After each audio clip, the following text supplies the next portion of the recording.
Welcome to From Betrayal to Breakthrough. I'm Dr. Debbie Silber, and today's guest is Maggie Kelly. And Maggie is a mindful life coach, meditation instructor, podcaster, and public speaker. She's considered more of an awakener as opposed to a teacher. Maggie inspires hundreds to illuminate the limiting beliefs and roadblocks standing in the way of living the life they envision and awaken to a life of purpose and meaning. There really are so many different types of betrayals, and one type has to do with our expectations. When we expect and have certain expectation, let's say to have healthy children, and we don't get that, can we feel betrayed? My next guest, Maggie Kelly, is going to shed lots of light on this topic. If you've had any expectation that didn't go your way, you're going to get so much out of this episode. Here's Maggie.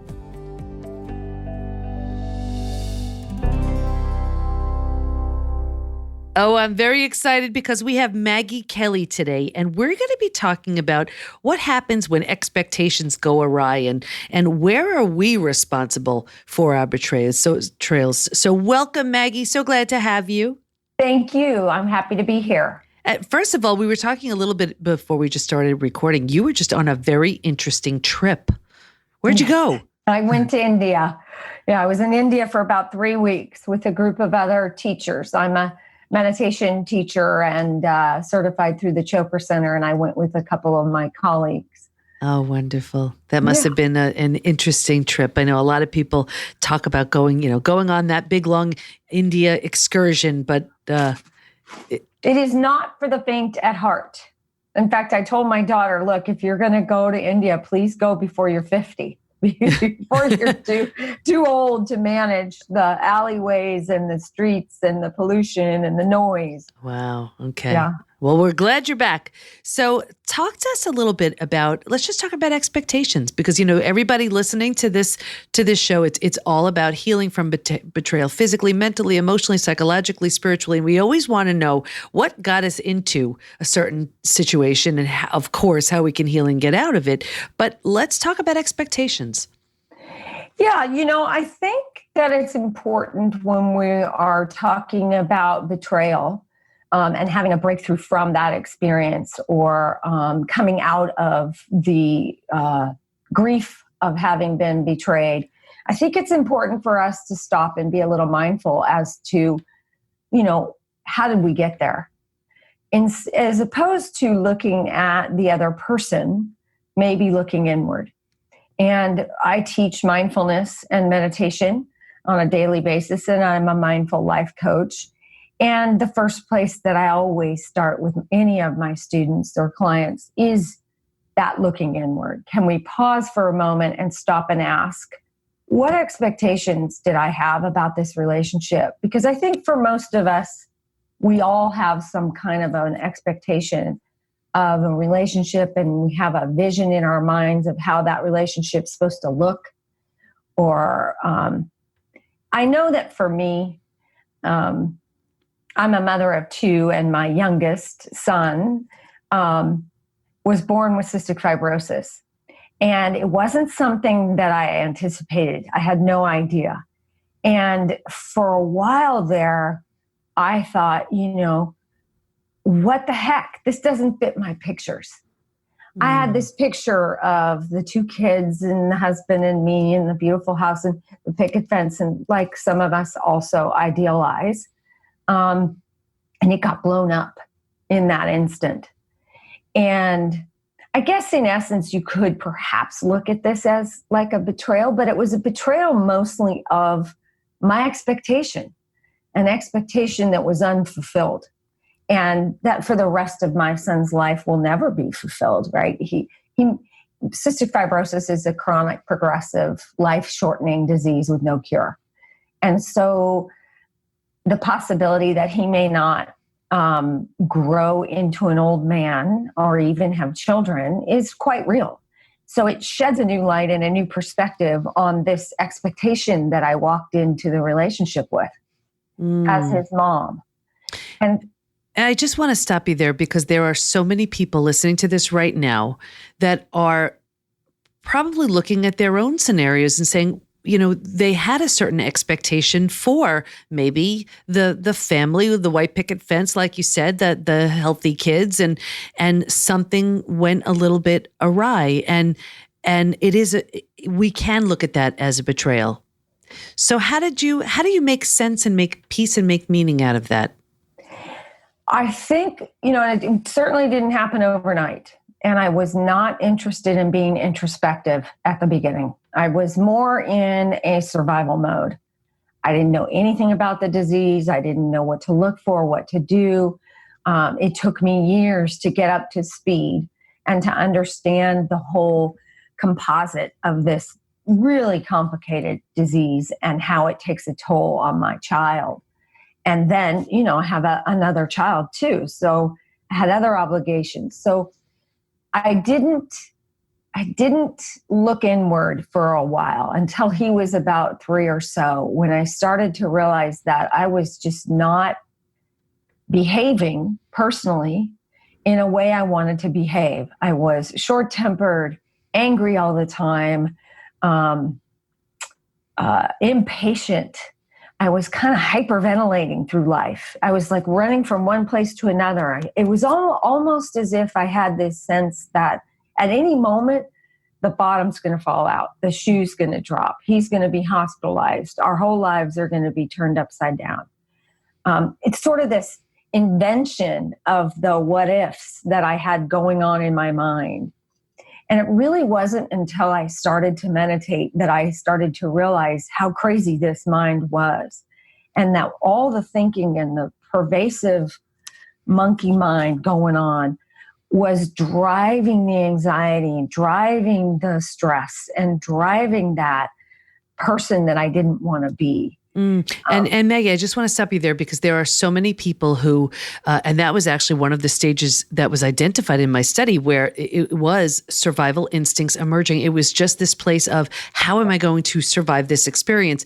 And we can stay in that stage forever if we're not aware, if we don't do anything to move past that. But of course, that's the stage where we create illness and disease, because the body just can't handle it. So when you were in that place, and you said you were for like the first 3 years, did you have any physical or mental, emotional symptoms that you remember because of that, just walking around like that every day? Well, like I said, I was not the person I wanted to be. I wasn't the mom I wanted to be. I was, like you said, more in survival mode and living out of constant and consistent, never-ending fear. That's what drove the show. The fear always drove the show. And that's when I started to really get in touch with, what is that fear about? I started to really ask myself the questions and become a little more introspective. Like, what can I do to change my way of being that's going to shift something? And I don't think in that moment that I was consciously aware that really what was going on was that I was afraid my son would die on my watch. Mm-hmm. And I felt a sense of responsibility to keep him alive and to know what was best for him and to know who to talk to and, to try and cure this thing. And, somehow I felt like it was all on me. And that drove part of that angst and that anxiety and perpetuated it for sure. And I don't think it was until I started to realize that, nothing lasts forever. It doesn't matter what it is. No relationship lasts forever, whether it's your marriage or your, the flowers out there are going to bloom and they're going to die. The dog's going to die, and I think most of my fear was a fear of death or a fear of that things are not permanent. Like we get married and we think this will last forever, but really we still make a vow that says until death do us part, right? And so ultimately we will die. And so part of it was for me to get comfortable with this idea that nothing's permanent. It doesn't matter what it is. Nothing's permanent. And I remember hearing somewhere, and I always botch up quotes, but it was something like, if you can somehow make peace with the idea of not being afraid of death, you can do anything. Yep. It's true. It's true. I mean, I live, from a Buddhist perspective, and that is one of the biggest pieces of it is to not fear death. So how did you get to that place? Because from where you were in the state of anxiety and fear and overwhelm, how did you move through that?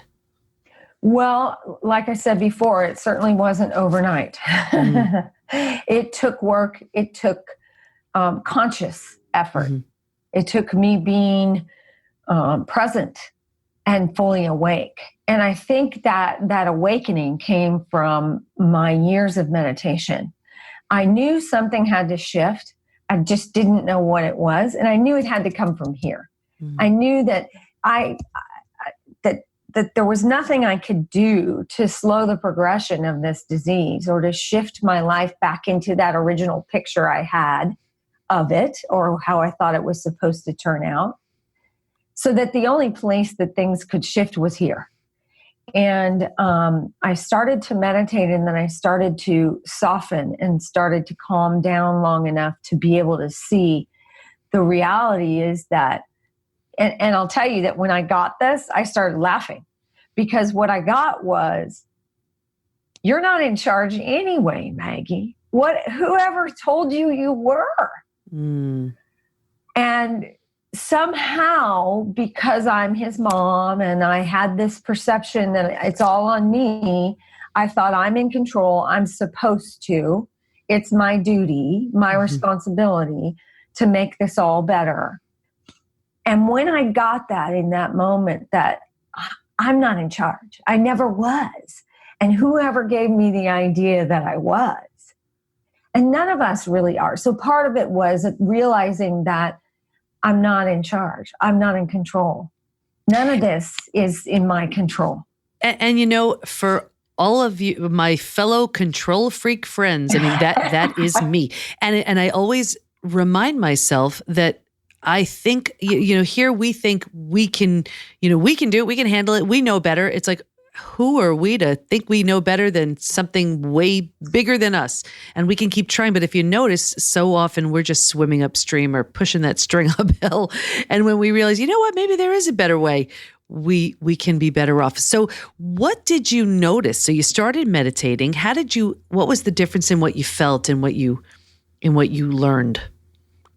I started to learn that I am not my thoughts. That my thoughts are just thoughts. That's all they are. And they're not true. And to start to question when I had certain thinking going that was trying to run the show and take me over, to stop for a moment and ask myself, is that even true? Is that even real? Or am I just making this up? Because I think for most of us, we believe what we think. And very seldom do we check it out with anybody. Hey, this is what I'm thinking. What do you think? Am I on the right track? We don't do that. I know a lot of us have a lot of girlfriends or, if there's guys listening, you have your male friends. But do we really sit and ask those kinds of deep questions of our friends?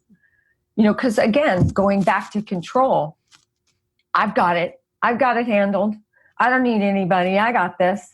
I'm in charge. I got it. So why would I ask you if I'm on the right track? So you said something so important, and it's so true. We believe, I teach, we look at our thoughts as if they're facts, and they're not. They're not. We can convince ourselves of anything, and it's really just this accumulation of thoughts. And just because there are so many of them and we keep feeding them and they grow, we just start believing them and think that these are facts, but they're not. So really it sounds like what you're saying is it's okay to question them. In fact, it's good to question them.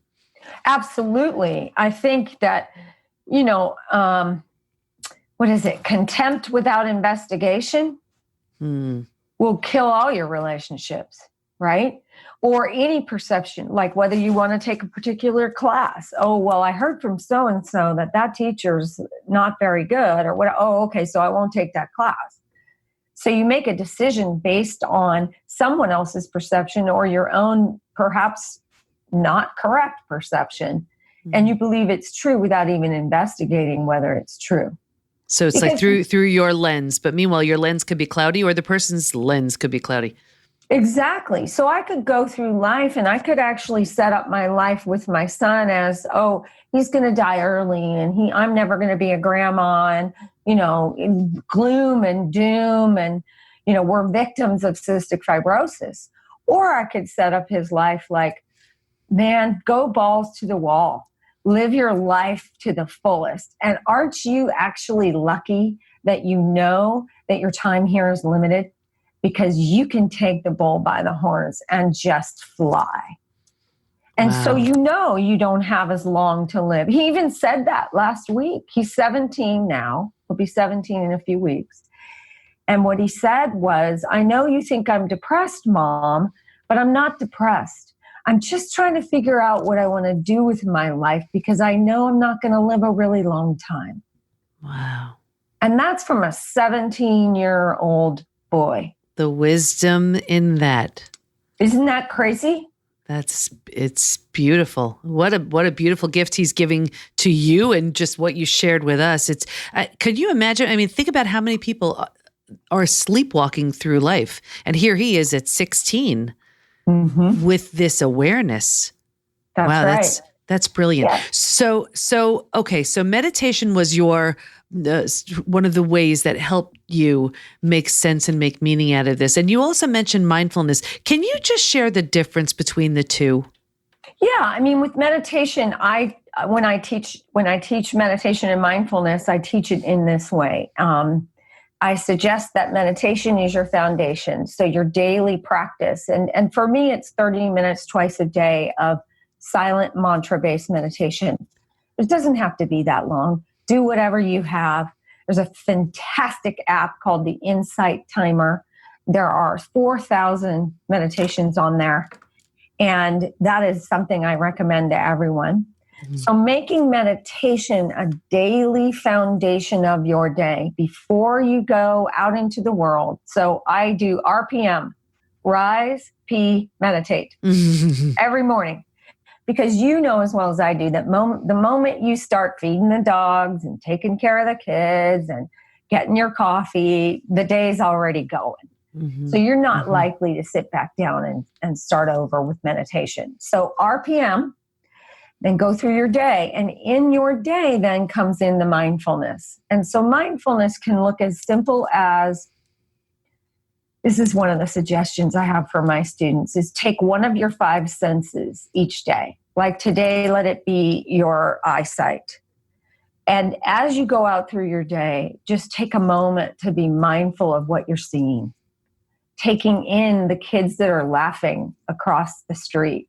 Taking in that the clouds are starting to accumulate. Taking in that the cars are really driving fast, or whatever that is. And then tomorrow, pick a different sense. Maybe it's your sense of smell. Do I smell the icky trash? Or do I smell old coffee grounds or a newly, freshly mowed grass? What am I smelling? So that's like the difference between mindfulness as a daily practice and meditation as your foundational practice. Mm-hmm. So it sounds like mindfulness is giving you something to pay attention to and to become aware of. And meditation is more like trying to, I guess we can't really clear our mind, but trying to just relax is... Well, most people who come to me to learn meditation, they think, I can't meditate. And I say, well, why not? Well, because I can't stop my thinking. Well, meditation isn't about you trying to stop your thinking. Because you can't. That's not possible.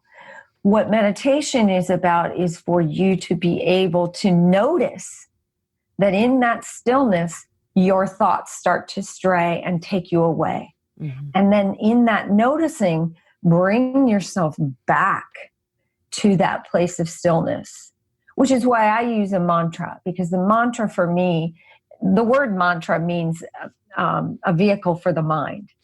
So I use a mantra to help me come back when my head starts going into la-la-ville, like all of ours does.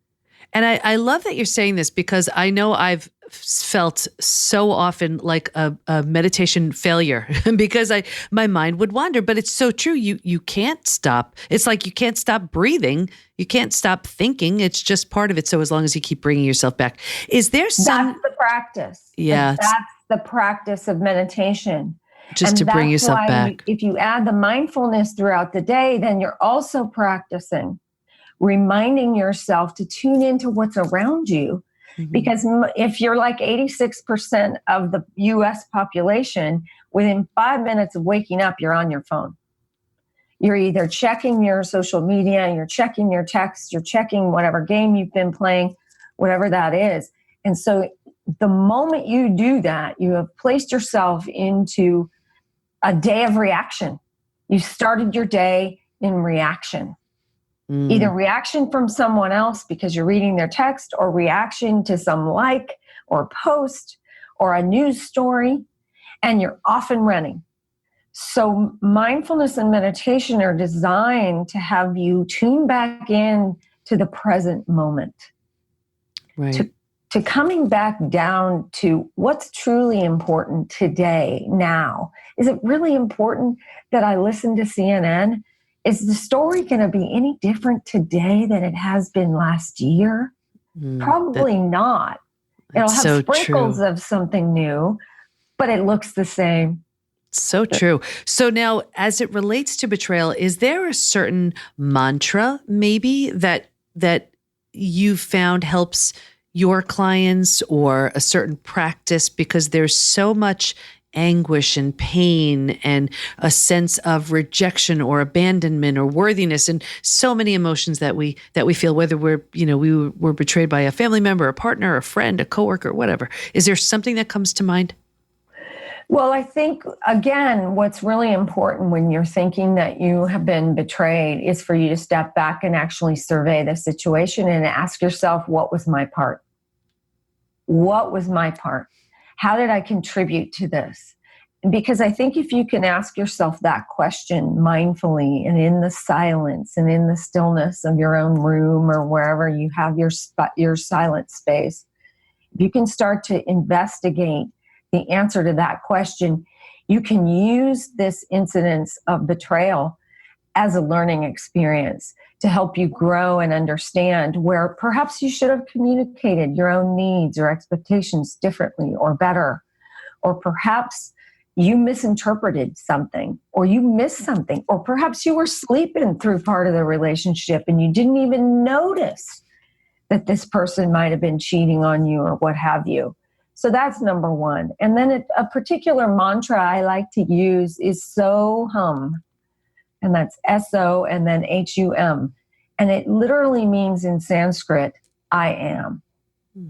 So if you can return to your very foundational essence, I am. This isn't going to kill me. This is an experience I had that really sucks, that has taken me down, that has caused me a lot of stress, strife, grief, pain, agony, whatever. Nothing's permanent. That pain, that sadness, that grief is not permanent. Just like joy and love and happiness are not permanent. So returning back to that ground state of I am helps us come back to just ground zero. Beautiful. So it's really helpful that nothing is permanent in a good way, but in a bad way. That's right. Yeah. That's right. We can survive this. Yeah. And it's like with my son and realizing that, I am blessed to have this boy for as long as I get to have him. And he's not mine anyway. He's just on loan to me. He just landed in my house. And it's up to me to pull myself up by my bootstraps and get in the game 100%. And really all there is for me to do is what there is for me to do today, in this moment, and this moment, and this moment, every single day. It sounds like he's already taught you so many powerful lessons. Wow. Maggie, what do you want to make sure? Yeah. What do you want to make sure? He's my greatest teacher, really. I can see that. I can see that. And I'm sure for your daughter too, right? He's taught her some things too. What do you want to make sure everyone knows before we wrap up? just that sense that we have responsibility in our relationships. And if we can step back and ask ourselves that question of, what's my part? Where am I at cause here? Perhaps there can be some healing. Perhaps there can be some resolution. I think I'm really blessed to have had this perspective going into my own divorce, because he's one of my best friends now. Mm. And it's been 6 years, and he comes for Christmas, and he stays here in my house. And we've had our own sense of healing. And that's because we both owned both our parts. And I think that's the most important thing to take away, is that we all have responsibilities in each and every one of our relationships, and we're not a victim. We are not victims. Yeah, healing is possible, and here's your proof, everybody. Wonderful. Maggie, where do we learn more about you? Where do we go? Well, I am based out of San Diego, but I do private and personal coaching sessions online and through Zoom, and also right here at my beautiful meditation center in San Diego. And you can reach me at satsanghouse.net, and that's SATSANG house.net. Oh, wonderful. Maggie, you help so many people with what you shared today. Healing is so possible, and you shed some brilliant light on what a lot of parents, I'm sure, are struggling with, and really showed them a new way to look at it. So thank you for your time. We so appreciate you. Yeah, thank you for having me. I really appreciate it. I learned so much during that episode. Did you? I love Maggie's suggestion about RPM. Rise, pee, meditate. And it's so true. The minute we pick up that phone to check emails, social media, or whatever, we've become reactive versus proactively creating our day. Stay in touch with Maggie by visiting her at satsanghouse.net. And if you're in San Diego, stay at her Satsang House. I saw pictures of it, and it looks so calming. Here's my biggest takeaway. Nothing is permanent. When you really make peace with that, life just gets a bit easier, because we attach less meaning to what we're going through, knowing it'll pass. I guess another lesson is, because nothing is permanent, it's also really important to be present now and appreciate the beauty of the moment. When you do, we're squeezing more of the juice out of life instead of numbly getting through our days. And here's a bit more juice, a present from me. Head over to pbtinstitute.com and receive my gift of How Your Biggest Crisis Reveals Your Greatest Gift. And let us support you. Go to Facebook and join our group, Women Hacking Betrayal, where we give information, tools, and support to help you move forward and heal once and for all. Can't wait to be with you next time, and here's to your breakthrough.